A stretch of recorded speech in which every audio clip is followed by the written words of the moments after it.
Hello everyone, TMMgamer here, and today I'm bringing you a very nice 6v6 domination gameplay on Arkaden using my favourite weapon in the game at the moment, which is the striker. But before I get into the gameplay, there's just one thing I want to talk about. A lot of people have been asking me to upload some more FIFA stuff, because I did say I would try and upload some more FIFA stuff over the Christmas period, but unfortunately the EA servers are just so bad at the moment. I can't play FIFA online anymore. I'll give you one example. Last night I went online on Ultimate Team for about 2 hours. I was playing some single player tournaments just to try and get some coins up and get back into FIFA a little bit, and I got disconnected 8 times from the EA servers in 2 hours. 8 times. And it's making FIFA unplayable for me, and it's such a shame, because FIFA is one of my favourite games. I love to play FIFA, and I just can't play it anymore because the servers are so bad. They just sign me out again and again and again, and I hate the fact that when I get signed out because of EA's crappy servers, I lose my DNF in Ultimate Team and I get given a loss in head-to-head, and that just sucks ass. And I'm not going to be sitting there for 2 hours every single night cursing and swearing at these EA servers trying to get some footage for you. I'm really sorry, because I would love to upload more FIFA stuff, but until they sort their servers out, I really can't. And to be honest, I have no idea why their servers are so bad, because they weren't that bad last year, and they weren't bad the year before. So it really does boggle my mind that the servers are so atrocious this year round. I don't know what they've changed, but hopefully they sort it out pretty sharpish, because I'm not going to be playing much FIFA online until they do.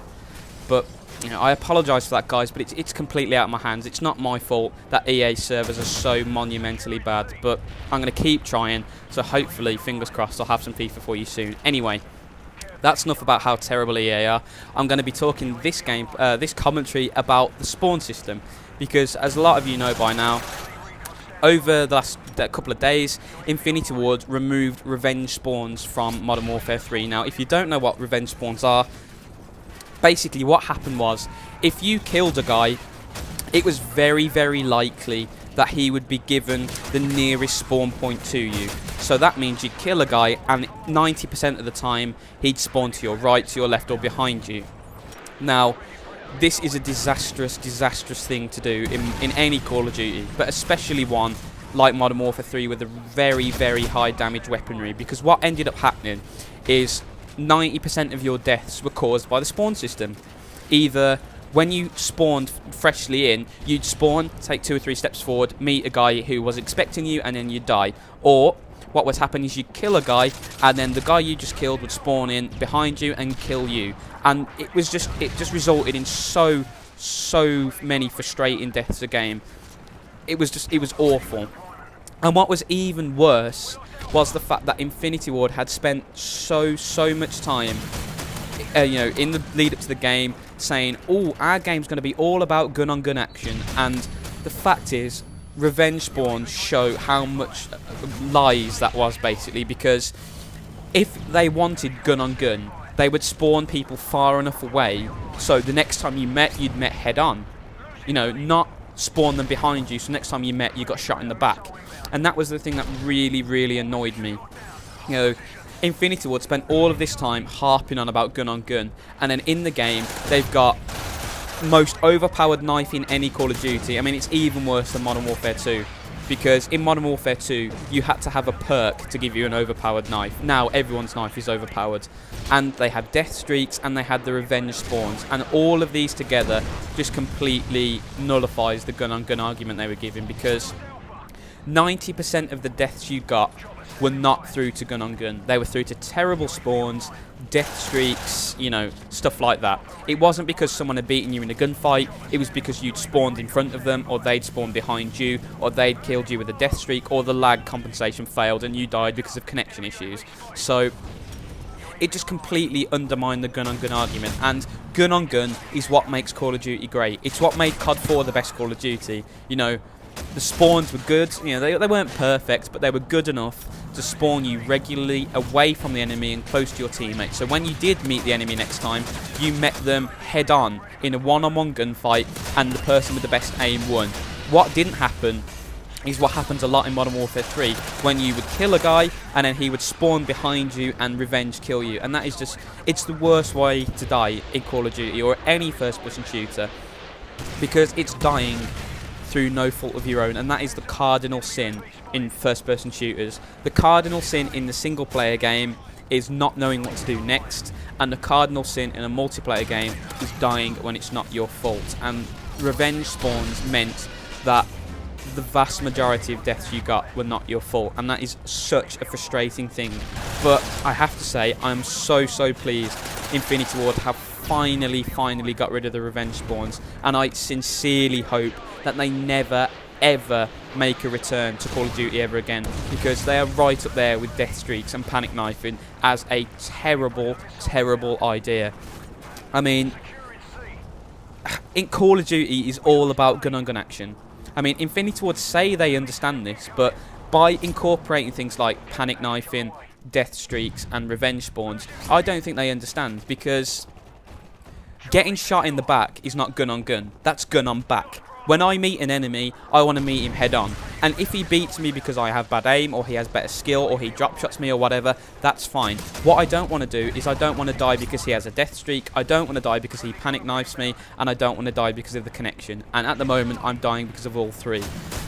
They've eventually sorted out the spawns. It's taken them about 2 months of constant tweets at Robert Bowling and constant unhappiness from the community, but they've finally managed to do that. So hopefully, what I'm hoping from now on is they'll slowly sort the rest out. I mean, I can't see them ever fixing death streaks, and it's a tragedy, because death streaks have absolutely no place in any Call of Duty game.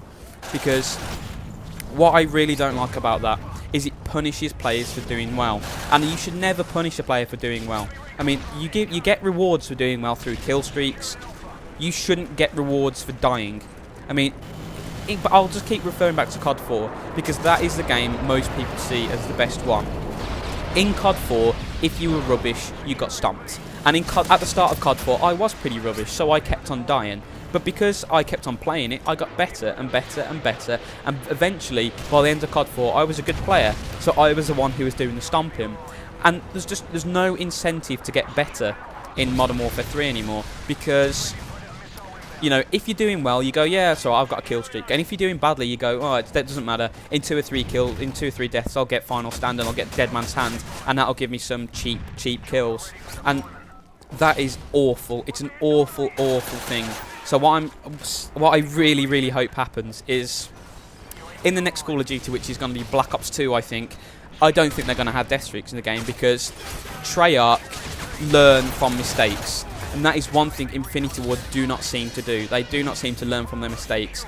One of the most hated things, in fact the two most hated things in Modern Warfare 2, apart from explosives, were the overpowered knife and death streaks. And what have they got in Modern Warfare 3? They've got a very overpowered knife, and they've got death streaks that are worse than Painkiller. And my god, they've done well to get a death streak worse than Painkiller, because that was just atrocious. But Dead Man's Hand is worse than Painkiller, because with Final Stand, if you get put into Final Stand, you've still got to aim to take the guy down. With Dead Man's Hand, you don't even need to do that. You just need to mash a button and you'll explode and take everyone out in a radius, and it's a terrible idea. And I can't think how these ideas get through playtesting. I mean, it's just, if you ever use the AA-12, there is no one in their right mind who would sit down with the AA-12 and go, yep, this is a balanced weapon, I think this will compete fantastically against the ACR. It's just, can you ever imagine anyone saying that? And it just seems like Infinity Ward haven't patched their game, and they haven't playtested their game, and that is what's really annoying. And when you die because of the incompetence of game developers, that is terrible. So hopefully Black Ops 2 will sort out all these problems. I know it's a bit early to be looking ahead to the next Call of Duty, but already this early on, David Von der Hart and the other Treyarch guys are asking, what do you want to see in the next Call of Duty? Do you want to see death streaks? Do you want to see COD points? Do you want to see XP? You know, they're asking us nice and early what we want to see, and that is fantastic. And I really hope Infinity Ward learn their lessons like Treyarch do, because what Treyarch are doing in the next one, so it's rumoured, is putting the Blind Eye and Assassin perk in the same perk tier. Now, we've been requesting this for the last 2 Call of Duties. You know, we've been requesting the stealth perk to have viable competition, and so hopefully Treyarch are going to do that in the next one, but it really disappoints me that Infinity Ward seem to be too slow to pick up on what the community wants. You know, spawns are a good start, but please get rid of death streaks, get rid of this massively overpowered knife, and please sort the connection out, because if you do that, this will be the best Call of Duty ever, but there are just a couple of things holding it back. Anyway, guys, the final score I think is 68-7, which was a pub stomping massacre. So if you have enjoyed it, please rate and comment as always. It really does help me out when you do that, a lot more than I think you guys realise. But guys, thank you so much for watching. I hope you've enjoyed my rant, and as always, guys, have a fantastic day.